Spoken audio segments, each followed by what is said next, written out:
नमस्कार, आप देख रहे हैं 5 की बात। मैं हूं नगमा। उत्तर प्रदेश में पहले चरण के लिए 10 फरवरी को वोट डाले जाने हैं। पहले चरण में ही गाजियाबाद और नोएडा में वोटिंग होनी है। सभी दलों के दिग्गज नेता अब पहले चरण के मतदान वाले इलाकों में प्रचार पर जुटे हुए हैं। गृह मंत्री अमित शाह ने अनूपशहर और बुलंदशहर में रैली करके विरोधी दलों पर हमला बोला और इसके बाद वो लोनी पहुंचे, जहां उन्होंने तैमूर लंग से लेकर पाकिस्तान तक की चर्चा कर डाली। उधर कल आगरा के बाद आज गाजियाबाद पहुंची हैं बीएसपी सुप्रीमो मायावती। मायावती ने यह दावा किया कि इस इलाके में विकास के सारे प्रोजेक्ट मायावती के ही दौर में शुरू हुए। जेवर एयरपोर्ट हो या फिर एक्सप्रेसवे, सबकी शुरुआत उसी समय हुई जबकि बीएसपी की सरकार थी और बाकी 10 साल में ये तमाम लोग उनके शुरुआत किए हुए प्रोजेक्ट्स का बस उद्घाटन करते रहे।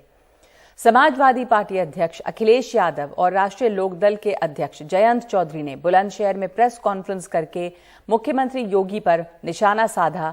अभी नोएडा में प्रचार कर रहे हैं ये। इसके अलावा प्रियंका गांधी ने आज यूपी के सिकंदराबाद में घर घर जाकर लोगों से कांग्रेस के लिए वोट मांगे। आप देख रहे हैं तस्वीरें प्रियंका गांधी की प्रचार करते हुए। तमाम लोग, इसमें भीड़ काफी है, मास्क लगाए हुए हैं लोग और अब चूंकि चुनाव नजदीक है इसलिए जोर शोर से प्रचार जो है वो चल रहा है। इस दौरान उनके साथ बड़ी संख्या में कांग्रेस के समर्थक मौजूद रहे और जगह जगह पर प्रियंका गांधी का स्वागत किया गया, फूल मालाओं से स्वागत किया गया। प्रियंका गांधी ने अपील की कि बात विकास की हो, चुनाव इसी मुद्दे पर लड़ा जाए। और मेरठ में दिखी असदुद्दीन ओवैसी की रैली। उन्होंने दावा किया कि यूपी में उनके गठबंधन को जनता समर्थन देगी। और प्रियंका गांधी का प्रचार भी चल रहा है, आपको ले चलते हैं और सुनाते हैं इस समय प्रियंका गांधी कहां पे हैं, क्या बोल रही हैं।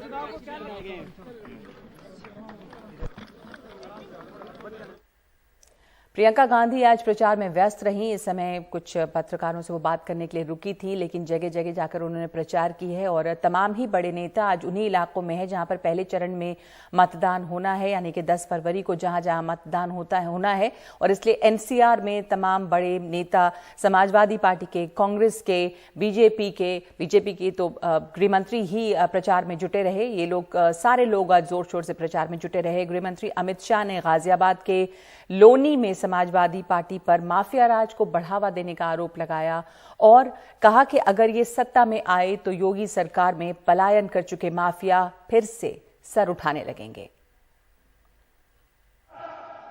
कि 2017 में पूर्ण बहुमत की भाजपा की सरकार बनाओ, हम उत्तर प्रदेश से माफियाओं का नामो निशान खत्म कर देंगे। कल अभी तो नामांकन किया है, अखिलेश बाबू यहां आए, उनके गुंडों ने तांडव किया है। मैं आज यहां कहकर जाता हूं, अपने आपे में रहिएगा, घर में रहिएगा। ये भारतीय जनता पार्टी की सरकार आज पूरे उत्तर प्रदेश में अगर कहीं पर भी माफिया दिखाई पड़ता है तो 3 ही जगह पे माफिया दिखाई पड़ता है। 3 जगह, एक तो उत्तर प्रदेश के बाहर है, दूसरा जेल में है और तीसरा समाजवादी पार्टी की विधायकों की प्रत्याशियों की सूची में। मुझे बताइए, माफिया राज लफीर से लाने वाली सपा को हम चुनकर सरकार बनाने का मौका दे सकते हैं क्या? दे सकते हैं क्या? मित्रों, वो आएंगे जाति के नाम पर, वो आएंगे क्षेत्र के नाम पर। जाति क्षेत्र से कोई मतलब नहीं है। हमारे साथ जुड़ रहे हैं इस वक्त हमारे सहयोगी हिमांशु शेखर। अमित शाह की रैली, आज तमाम बड़े नेता जो हैं प्रचार में जुटे रहे। हिमांशु, और अमित शाह की रैली के दौरान उन्होंने अखिलेश सरकार पर हमला बोला, समाजवादियों पर हमला बोला और खास फोकस उनका रहा माफियाओं पर। बल्कि बीजेपी लगातार उस माफिया राज की बात करती रही है और आरोप लगाती रही है कि समाजवादी पार्टी में किस तरह से माफियाओं का राज था और अब जब सरकार भाजपा की आई है तो ये सारे लोग जेल के अंदर बंद हैं। किन किन बातों पर और जोर दिया, क्योंकि उन्होंने तैमूर लंग की बात तक डाली, पाकिस्तान फिर से आ गया है चर्चा में।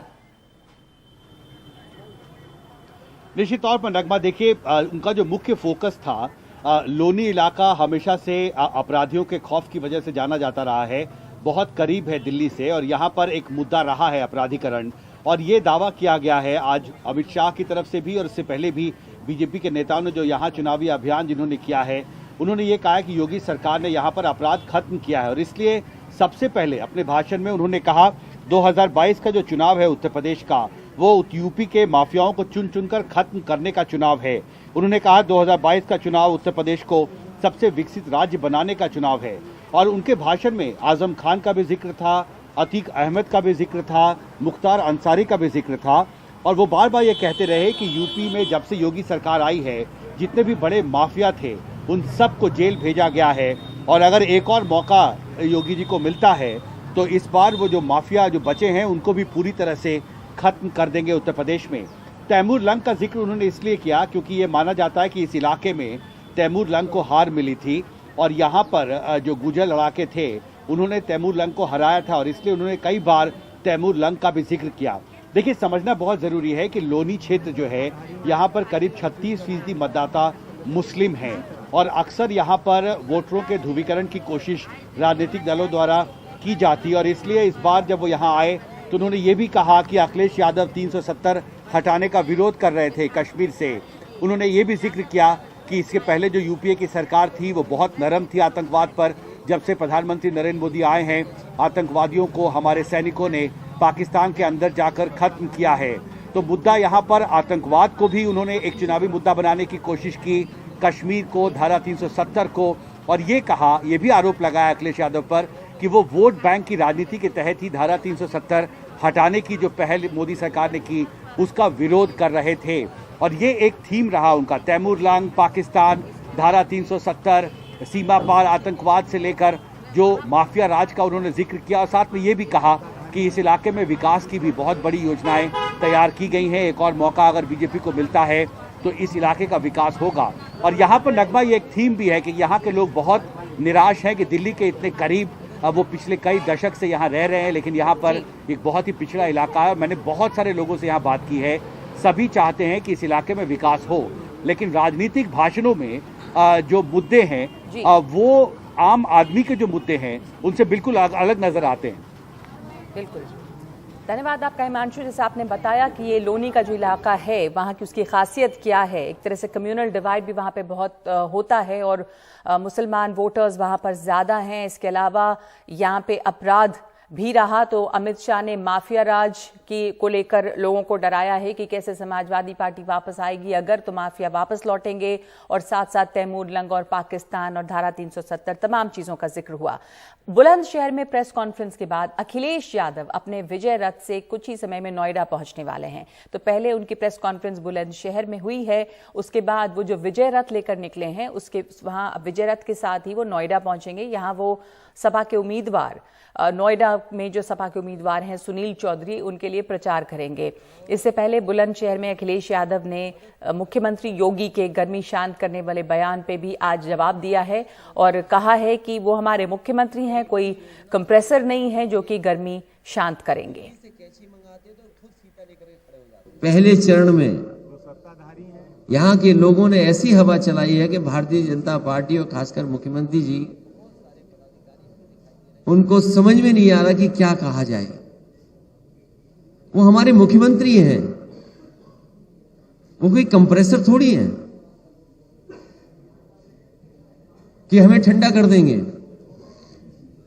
हमारे बहुत सारे लोग हैं, जानते होंगे, फ्रिज में ठंडी चीज रखने के लिए कंप्रेसर होता है। कंप्रेसर खराब हो जाए तो क्या मुख्यमंत्री जी हमारे कंप्रेसर हैं?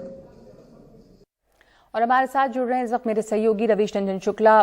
नोएडा पहुंचने वाले हैं कुछ ही देर में अखिलेश यादव। रवीश, उसके पहले जो बुलंदशहर में उनकी प्रेस कॉन्फ्रेंस रही है जिसमें उन्होंने पलटवार किया है योगी आदित्यनाथ पर, देखा जा रहा है कि ये जो तमाम बड़े नेता हैं एक दूसरे के ऊपर पलटवार में ही जुटे हैं। अब कंप्रेसर और गर्मी, ठंडक, यही सब बातों पे चर्चा हो रही है। क्या मुद्दे उठा रहे हैं अखिलेश और किस तरह की उनकी प्रेस कॉन्फ्रेंस और उनकी सभाएं रही हैं आज यहाँ पे एनसीआर में? आज देखिए, अभी यहाँ पर उनकी सभा और जो रोड शो है उसमें तकरीबन 2 से ढाई घंटे डिले है। अभी समाजवादी पार्टी के लोगों ने हमें बताया कि हेलीकॉप्टर से पहले मतलब उनको आना था बुलंदशहर, लेकिन वो आ नहीं पाए और रोड के जरिए वो आए बुलंदशहर। इसकी वजह से तकरीबन 2 से ढाई घंटा उनका जो कार्यक्रम है वो डिले हो गया है। अब आप देख सकते हैं कि प्रेस कॉन्फ्रेंस यहाँ पर होनी थी 5:30 बजे, लेकिन अब ये प्रेस कॉन्फ्रेंस भी नहीं हो पाएगी। निश्चित तौर पर जयंत और अखिलेश दोनों की ये कोशिश है कि कहीं न कहीं जो चुनाव का मुद्दा है उसको विकास पर खींच कर लेकर आया जाए, क्योंकि जिस तरीके से पोलराइज करने की कोशिश हो रही है पश्चिमी उत्तर प्रदेश में खासतौर पर बीजेपी की, उसका मुकाबला करने के लिए दोनों ही लोगों का ये कहना है कि गन्ने की जीत होगी, जिन्ना हारेगा, कल जैसा कि ये बोला गया। तो कोशिश यही है कि किसी भी तरीके से विकास के मुद्दे पर ये पूरा चुनाव हो, गन्ने की कीमत के बारे में चुनाव हो, युवाओं के रोजगार के मुद्दे पर चुनाव हो। लेकिन बीजेपी की लगातार ये कोशिश है कि पश्चिमी उत्तर प्रदेश में किसी भी तरीके से हिंदू ध्रुवीकरण करके, जिस तरीके से पिछली बार 71 में से 65 सीटें जीती थी बीजेपी ने, बीजेपी की कोशिश है कि इस बार भी उसी तरीके का कुछ माहौल बनाकर सीटें ज़्यादा से ज़्यादा जीती जाए, सियासी फायदा ज़्यादा से ज़्यादा लिया जाए। लेकिन नगमा, इस बार देखने वाली बात है कि आरएलडी के प्रति सहानुभूति कई सारी जगहों पर देखने को मिल रही है और उसका फायदा अखिलेश यादव को भी मिल रहा है। और इस बार मुकाबला कांटे का है, क्योंकि 2017 वाला उस तरीके का माहौल जमीन पर नहीं दिखाई पड़ रहा है जिस तरीके का ध्रुवीकरण हुआ था दंगे होने के बाद में। तो अब कोशिश फिर वही है बीजेपी की एक तरफ से कि ध्रुवीकरण किया जाए। जयंत अखिलेश की कोशिश ये है कि इस पूरे चुनाव को विकास के मुद्दे पर लड़ा जाए। तो अब दोनों देखना है कि कहां तक कामयाब हो पाएंगे, ये तो चुनाव के नतीजे बताएंगे। लेकिन फिलहाल अखिलेश और जयंत की यही कोशिश है कि सकारात्मक चुनाव प्रचार को रखा जाए। जैसे कल भी वो बोल रहे थे कि मुख्यमंत्री जी जो है वो जो है उनकी जो भाषा शैली है वो बहुत ही आक्रामक है और इसका जो प्रभाव है वो देखने को इस चुनाव में मिल सकता है। तो क्योंकि बीजेपी ने बहुत ज़्यादा अपने बड़े बड़े नेताओं को पश्चिमी उत्तर प्रदेश में चुनाव प्रचार में झोंक दिया है और काफ़ी आक्रामकता के साथ में ये पूरा चुनाव प्रचार कर रहे हैं। तो फिलहाल 11 साल के बाद में नोएडा में आना था यहाँ पर अखिलेश यादव को, लेकिन उनका प्रोग्राम जो है वो डिले हो गया है। अब देखना है कि तकरीबन 7:30-8 बजे वो उनकी नोएडा में एंट्री होगी। तो उनका ज़्यादा बड़ा यहाँ पर कार्यक्रम अब नहीं हो पाएगा, क्योंकि 8 बजे तक की ही परमिशन है। तो शायद ये प्रेस कॉन्फ्रेंस भी रद्द हो जाए। तो अब देखना है कि नोएडा में जिस तरीके से चुनाव प्रचार जयंत और अखिलेश दोनों लोग करेंगे, तो नोएडा एनसीआर के लोगों को क्या ये बोलते हैं, लेकिन उनका जो कार्यक्रम है चुनाव प्रचार का वो जरूर उसमें देरी हो रही है और अभी तकरीबन 2 घंटे उनको और लगेंगे नोएडा में, क्योंकि वो हेलीकॉप्टर से नहीं आकर गाड़ी से आ रहे हैं, विजय रथ से आ रहे हैं और उसमें 2-2.5 घंटे की देरी हो गई है। तो 5:30 बजे प्रेस कॉन्फ्रेंस होनी थी। अब ये प्रेस कॉन्फ्रेंस अब आगे 2 घंटे का हिसाब लगाएं कि शायद 8-8:30 बजे 8 बजे तक हो। धन्यवाद आपका रवीश रंजन इस बातचीत के लिए। कोशिश है अखिलेश और जयंत की कि विकास के ऊपर चुनाव का जो मुद्दा है वो विकास पे रहे, खास करके आरएलडी को शायद इन इलाकों में कुछ फायदा या सहानुभूति मिल रही है। वैसे नोएडा से समाजवादी पार्टी के प्रत्याशी सुनील चौधरी और उनकी पत्नी के 2 वीडियो वायरल हो रहे हैं, जिनमें दोनों लोगों से रोते हुए वोट मांगते हुए दिखाई दे रहे हैं। इसमें सुनील चौधरी लोगों से कहते दिख रहे हैं कि मैं नहीं चाहता कि अब की बार मैं हार के आ जाऊं, अब हिम्मत नहीं है हारने की। मैं दिल से कह देना चाहता हूं, किसी को गोली मारनी है तो यहां छाती पे मार लेना, पीठ में पीछे से मत मारना। दूसरा वीडियो सुनील चौधरी की पत्नी प्रीति चौधरी का है, जिसमें वो एक बूढ़े इंसान से हाथ जोड़कर वोट के लिए अपील कर रही हैं। आंखों में आंसू लिए रो भी रही हैं। अन्य महिलाएं प्रीति चौधरी के गले में एक फूल माला पहनाकर उनका अभिवादन भी कर रही हैं, लेकिन उनकी आंखों के आंसू बंद नहीं हो रहे। ये दोनों वीडियो सोशल मीडिया पर तेजी से वायरल हुए हैं।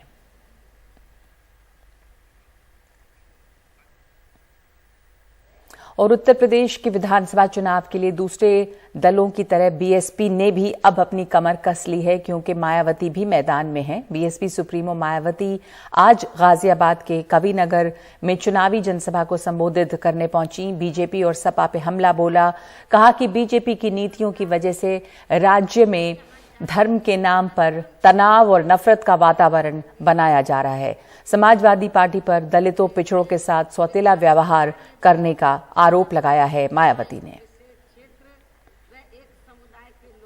जब समाजवादी पार्टी पावर में थी तो खासकर दलितों व अति पिछड़े वर्गों के मामले में हर स्तर पर हमें इनका सौतेला रवैया ही देखने के लिए मिला है। जब यूपी में समाजवादी पार्टी की सरकार थी तो सपा सरकार जो अपने आज जो चुनाव के समय में, अभी तो उनकी सरकार नहीं है, लेकिन आज समाजवादी पार्टी ये जो जगह जगह ये कहती है कि सर्व समाज के हितों की पार्टी है और वीकर सेक्शन के लिए बहुत काम किया है, मैं समझती हूँ कि इसमें रत्ती भर भी सच्चाई नहीं है। कांग्रेस महासचिव प्रियंका गांधी भी आज चुनाव प्रचार के लिए मैदान में हैं और कई जगहों पे वो घर घर जाकर प्रचार कर रही हैं। जैसे उत्तर प्रदेश के सिकंदराबाद में उन्होंने कांग्रेस के लिए लोगों से वोट मांगे हैं। दौरान उनके साथ एक बड़ी संख्या में कांग्रेस के समर्थक मौजूद रहे और जगह जगह प्रियंका गांधी का स्वागत किया गया फूल मालाओं से। प्रियंका गांधी ने कहा कि ये चुनाव जाति संप्रदाय के आधार पर नहीं बल्कि विकास के नाम पर होना चाहिए।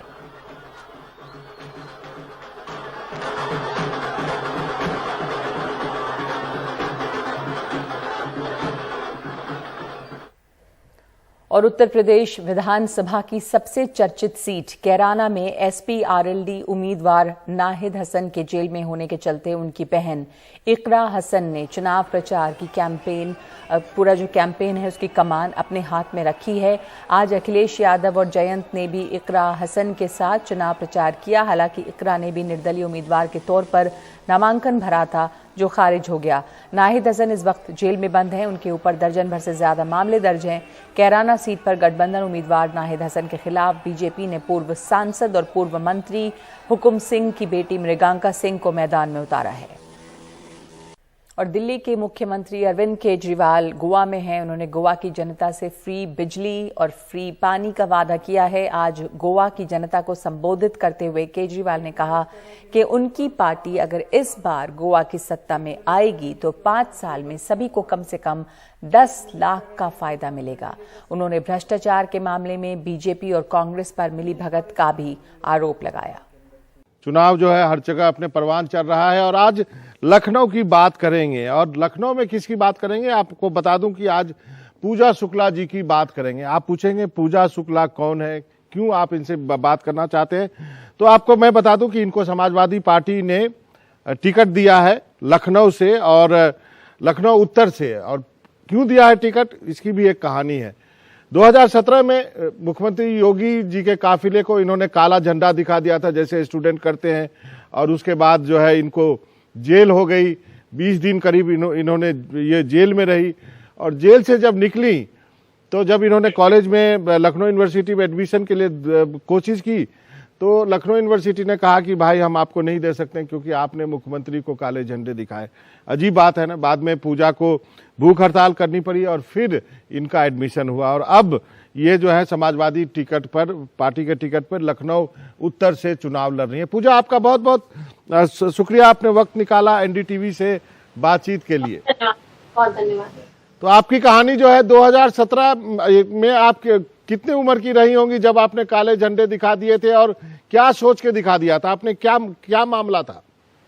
देखिए, जब आप अगर काले झंडे की बात करें तो मेरा आंदोलन, मेरा संघर्ष काले झंडे से नहीं है। उससे पहले भी मैं स्टूडेंट इश्यूज पे काम करती रही हूँ, लोगों के बीच में तमाम मुद्दों पे एक बातचीत संवाद करती रही हूँ और 2012 से ही मैं लखनऊ यूनिवर्सिटी में आई और लखनऊ यूनिवर्सिटी में हर तरह से आंदोलन हो या किसी भी चीज का संघर्ष हो, मैं हमेशा उसमें शामिल रही हूँ। बस अंतर इतना था कि तब सरकारें मुकदमा नहीं लगाती थी, तब सरकार एडमिशन नहीं रोकती थी, तब सरकार बात और संवाद में भरोसा रखती थी। लेकिन 2017 के बाद हमने देखा कि संवाद जो विश्वविद्यालय है, जिसको कहा जाता है कि जहाँ पर वाद विवाद और संवाद होता है और वहीं से इस देश का भविष्य निकलता है, तो कहीं ना कहीं हमने ये देखा कि 2017 में हुआ ये कि लगातार फी हाइक हो रही थी और हम लोग मुख्यमंत्री, हम लोग अपने वाइस चांसलर से ये कह रहे थे कि देखिए आप ये बताइए कि अगर आप फी हाइक करते रहेंगे तो एक आम गरीब परिवार से आने वाला बच्चा कैसे लाखों रुपए फीस दे पाएगा।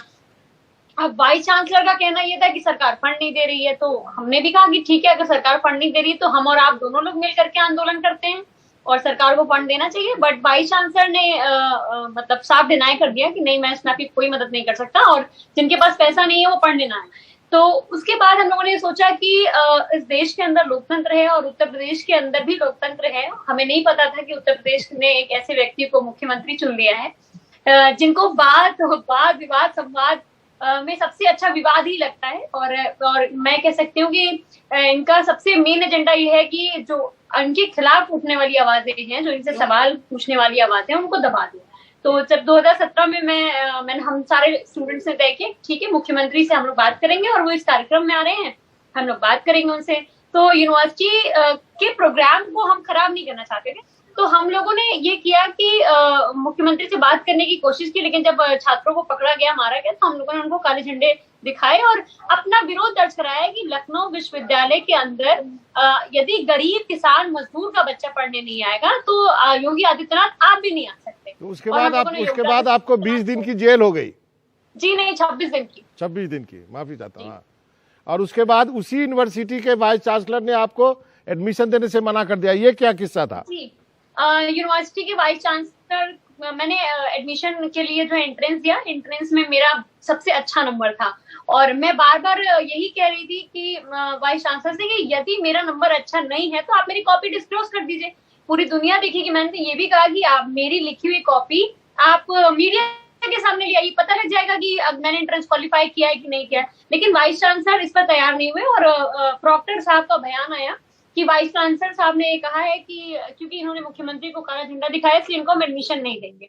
तो हम लोगों ने तय किया कि ये यूनिवर्सिटी हमारी है, जब यहाँ पर शिक्षक धरने पे बैठ सकते हैं, कर्मचारी धरने पे बैठ सकते हैं, तो आम छात्र क्यों नहीं बैठ सकते। तो हमने धरना शुरू किया, फिर वो भूख हड़ताल, फिर धीरे धीरे अनशन और उसके बाद लाठीचार्ज के बाद बुरी तरह से मुकदमे लगाए गए, कई लोगों को 6-6 महीने जेल जाना पड़ा। तो मैंने आपातकाल नहीं देखा, लेकिन भारतीय जनता पार्टी की सरकार में मैंने महसूस किया है और बहुत ही करीब से आपातकाल को देखा है कि अघोषित आपात इमरजेंसी क्या होती है। चलिए, अब तो ये बात तो पुरानी हो गई। अब आप जो है चुनावी मैदान में है, आपको जो है एक बड़े समाजवादी पार्टी के नेता के बजाय आपको यहाँ से टिकट दिया गया है और आप समाजवादी पार्टी में रही हैं, तो ऐसा नहीं है कि आपको एकाएक लाया गया। लेकिन जब आपको बताया गया तो क्या आप तैयार थी कि मैं 25 साल की उम्र में जो है विधानसभा का चुनाव लड़ूंगी, मैं सबसे यंगेस्ट कैंडिडेट हूं अभी तक? देखिए, ये तो बहुत मतलब कह सकते हैं मेरे लिए बहुत खुशी की बात है कि पूर्व मुख्यमंत्री श्री अखिलेश यादव जी ने कहा था, नारा दिया था, नई हवा है नई सपा है, और उस नई हवा नई सपा में उन्होंने महिलाओं के, युवाओं के योगदान को भी सराहा है। और राष्ट्रीय अध्यक्ष जी ने कहा था कि जो भी लोग विधानसभा चुनाव लड़ना चाहते हैं आवेदन करें, अपने क्षेत्र में काम करें, यदि उनकी सर्वे रिपोर्ट अच्छी आएगी और जो भी जीतने वाली महिलाएं होंगी समाजवादी पार्टी उनको टिकट देगी। तो मैं अपने आप को बहुत सौभाग्यशाली मानती हूँ, क्योंकि हमने देखा है कि खासतौर पर उत्तर प्रदेश में धनबल और बाहुबल की जिस तरह से राजनीति है, उस राजनीति में जमीन पर समाजवादी पार्टी ने मुझे प्रत्याशी के बतौर मतलब उतारा है। तो मेरे लिए मेरा सौभाग्य है कि मेरे नेता श्री अखिलेश यादव जी हैं और मैं उनका बारंबार धन्यवाद देती हूँ कि उन्होंने मुझ पर विश्वास किया। बाहुबली का आरोप पे तो समाजवादी पार्टी पे लगता है, जो आजकल जो प्रचार हो रहा है उसमें सबसे बड़े हमले तो इसी बात को लेकर समाजवादी पार्टी पे किए जा रहे हैं कि समाजवादी आएगी तो फिर से वही सब होगा, गुंडे आ जाएंगे, बाहुबली आ जाएंगे। देखिए, ये तो कह सकते हैं कि भारतीय जनता पार्टी ने 5 साल कोई काम नहीं किया। अब आप बताइए, जब आपने एग्जाम में आप फेल होंगे तो आपको मुझे तो याद है बचपन में जब आपका टेस्ट अच्छा नहीं होता था तो नए नए तरह के तर्क दिए जाते थे कि वो क्वेश्चन तो पढ़ा ही नहीं गया था, वो तो कॉपी में नहीं था। तो भारतीय जनता पार्टी के पास क्या है? भारतीय जनता पार्टी ने 5 साल में कोई काम नहीं किया। तो अब वो क्या कर रहे हैं? वो अब सिर्फ और सिर्फ झूठ की पॉलिटिक्स कर रहे हैं, सिर्फ और सिर्फ बंटवारे की पॉलिटिक्स कर रहे हैं, सिर्फ और सिर्फ नफरत फैलाने की पॉलिटिक्स कर रहे हैं। समाजवादी पार्टी को जब भी मौका मिला है तो हमने अस्पताल बनवाने का काम किया है, हमने रोड और सड़कें बनवाने का काम किया, हमने महिलाओं को मजबूती देने का काम किया, नौजवानों को रोजगार देने का काम किया है। लेकिन पूजा, ये बताइए, ये जो जंग है, आप जिस ढंग की बात आपने कही है और जो ये पूरा इलेक्शन जिस ढंग से मुड़ता जा रहा है एक विशेष मुद्दे के ऊपर, जहां पे कहा जाता है कि हम गर्मी शांत कर देंगे, हम ये कर देंगे, तो इस ढंग के बयानबाजी के बीच में ईमानदारी से चुनाव लड़ना कितना डिफिकल्ट है? देखिए, संघर्ष तो हर कदम पर है और महिला होने के बतौर मैं बताऊं कि जब आप घर से निकलते हैं तो आपको हर तरह का संघर्ष, हर तरह की चीजें फेस करनी पड़ती हैं। और हम तो मानते हैं कि हर तरह की चीजें हमने, क्योंकि महिलाओं को पहले साबित करना पड़ता है कि हाँ, वो भी इस जंग में अपनी लड़ाई, एक योद्धा के बतौर अपनी लड़ाई लड़ सकती है। तो कहीं ना कहीं मैं ये मानती हूँ कि हमारे लोकतंत्र के लिए बहुत शर्मनाक है कि जहां पर एक मुख्यमंत्री को ऐसी भाषा का उपयोग करना पड़ रहा है कि घर में निकालूं, ये तो एक गली छाप गुंडे की भाषा होती है जो मुख्यमंत्री जी बोल रहे हैं। बहुत शर्म की बात है, लेकिन मैं ये मानती हूँ कि 2022 का जो चुनाव है वो चुनाव लोकतंत्र को बचाने का है, हमारे देश के संविधान को बचाने का है, और माननीय राष्ट्रीय अध्यक्ष श्री अखिलेश यादव जी के नेतृत्व में उत्तर प्रदेश की जनता भारतीय जनता पार्टी को बाहर का रास्ता दिखाने का काम करेगी। चलिए, आप अच्छे नेता की तरह आप बोल रही हैं, आपके इस स्किल में कोई दिक्कत नहीं है। चलिए, आपको बहुत बहुत शुभकामनाएं इस चुनाव के लिए, और आपने धन्यवाद आपको, आपने वक्त निकाला एनडीटीवी से बातचीत करने के लिए। बहुत धन्यवाद।